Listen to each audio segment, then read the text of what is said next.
Sub inspector Riya Ghosh. আপনি সুদীপ্ত ঘোষ বলছেন? হ্যাঁ বলছি। আচ্ছা, আপনার বাড়ির অ্যাড্রেসটা একটু বলতে পারবেন? 1-3 দেশবন্ধু রোড। কেন বলুন তো? বলছি আপনাকে 1-3 দেশবন্ধু রোড। হ্যাঁ, কেন, কি জন্য বলছেন বলুন? দরকার আছে, বলছি গিয়ে আপনাকে বলছি, ঠিক আছে? আমি বাড়িতে নেই।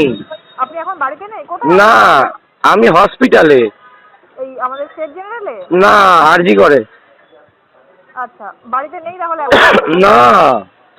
আচ্ছা কি ব্যাপার বলুন না। আচ্ছা, আপনি কখন বাড়িতে থাকবেন?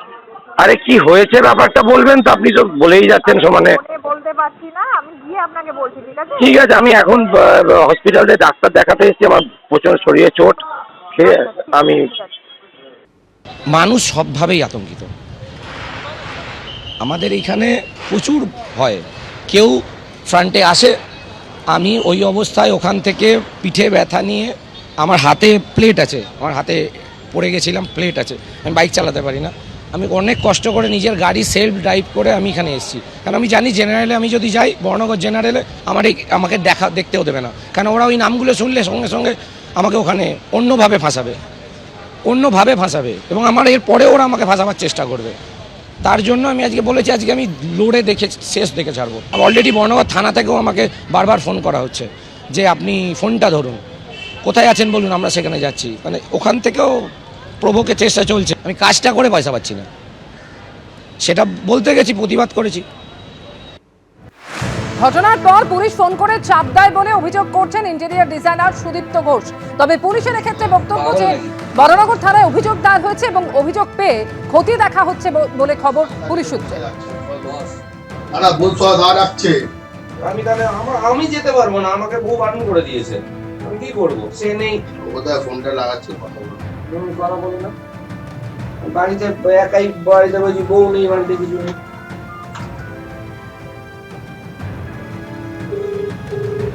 ইতিমধ্যে বরানগর থানায় এই ঘটনায় অভিযোগ দায়ের হয়েছে। আর কি জানা যাচ্ছে পুলিশ সূত্র এখনো পর্যন্ত, সৌমিত্র রায় আমাদের জানাবেন। সৌমিত্র,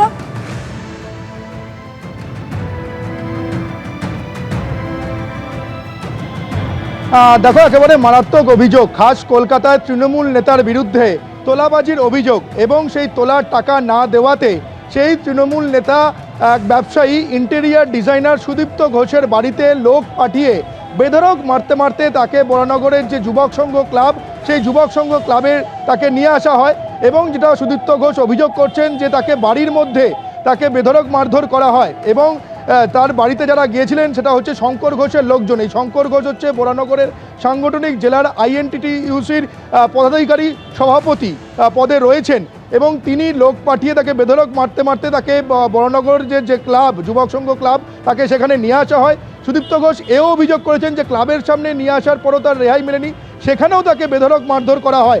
এমনকি তিনি আরও একটা মারাত্মক অভিযোগ করেছেন, সেটা অভিযোগ করছেন যে সুদীপ্ত ঘোষের যে লোকজন 5 জন মতো তার বাড়িতে গিয়েছিল এবং সেখানে গিয়ে তাকে রিভলভারের বাঁট দিয়ে তার ঘাড়ে তাকে আঘাত করা হয়, তাকে মারধর করা হয় এবং তিনি কিছুক্ষণ আগেই আরজিকর হাসপাতালে গিয়েছিলেন চিকিৎসা করানোর জন্য এবং আরজিকর হাসপাতাল থেকে সরাসরি যে ইন্টেরিয়র ডিজাইনার তিনি এসেছিলেন বরানগর থানায় এবং সেখানে হাজির ছিলেন বিজেপি নেতা সজল ঘোষও। সেখানে এসে ইন্টেরিয়র ডিজাইনার সুদীপ্ত ঘোষ তিনি লিখিত অভিযোগ জানিয়েছেন। তিনি লিখিত অভিযোগ জানিয়েছেন 5 জনের বিরুদ্ধে। তৃণমূল নেতা শঙ্কর রাউতের বিরুদ্ধে অভিযোগ জানিয়েছেন এবং তার পাশাপাশি তার বাড়িতে যারা গিয়েছিল সেখানে তিনি যেটা অভিযোগপত্রে লিখেছেন সেখানে তৃণমূলের ছাত্র পরিষদের নেতা অর্পণ দত্তর নাম রয়েছে এবং তার পাশাপাশি বগা, গোপাল এবং তার সঙ্গে আরও একজনের বিরুদ্ধে তিনি সরাসরি অভিযোগ জানিয়েছেন। ফলে তুমি বুঝতেই পারছো যে খাস কলকাতায় তোলার টাকা না দেওয়ার অভিযোগ এবং সেই তোলার টাকা না দেওয়াতে সুদীপ্ত ঘোষ তিনি যেমনটা জানিয়েছেন যে শঙ্কর রাউত তার কাছ থেকে 1 লক্ষ টাকা তোলা চেয়েছিল এবং তার পরবর্তীকালে বলা হয়েছিল যে 1 লক্ষ টাকা দিতে না পারলে যেন 70,000 টাকা বা 75,000 টাকা দিয়ে দেওয়া হয়, তাহলে একটা রফা সূত্র বেরিয়ে যাবে এবং তাকে সেই সমস্যার সমাধান হবে। কি কারণে এই সমস্যা এবার তোমাকে বলি যে ইন্টেরিয়র ডিজাইনার সুদীপ্ত ঘোষ তিনি আক্রান্ত হয়েছেন, যেটা অভিযোগ অভিযোগ করছেন ওই ইন্টেরিয়র ডিজাইনার সুদীপ্ত ঘোষ। ইতিমধ্যেই তিনি বরানগর থানায় এনে লিখিত অভিযোগও দায়ের করেছেন 5 জনের বিরুদ্ধে। আর সজল ঘোষ ঘটনার একটি ভিডিও পোস্ট করে তৃণমূলকে নিশানা করেছেন। কি বলছেন সজল ঘোষ, শোনাবো। এলাকার ব্যবসায়ীদের অপহরণ করে নিয়ে গিয়ে টাকা তোলা, আপনি দেখেছেন, এ তো বিহারে হয় না, এ তো ওয়েব সিরিজে হয় না, দাদা বুলায়া হ্যাঁ, দাদা ডেকে পাঠিয়েছে, দাদা বলছে টানতে টানতে নিয়ে আয়। বাড়ি থেকে একজন গৃহস্থকে টানতে টানতে হ্যাঁ কুকুরের মতন মারতে মারতে নিয়ে যাচ্ছে। এ তো আপনারা চোখের ওপর দেখতে পাচ্ছেন।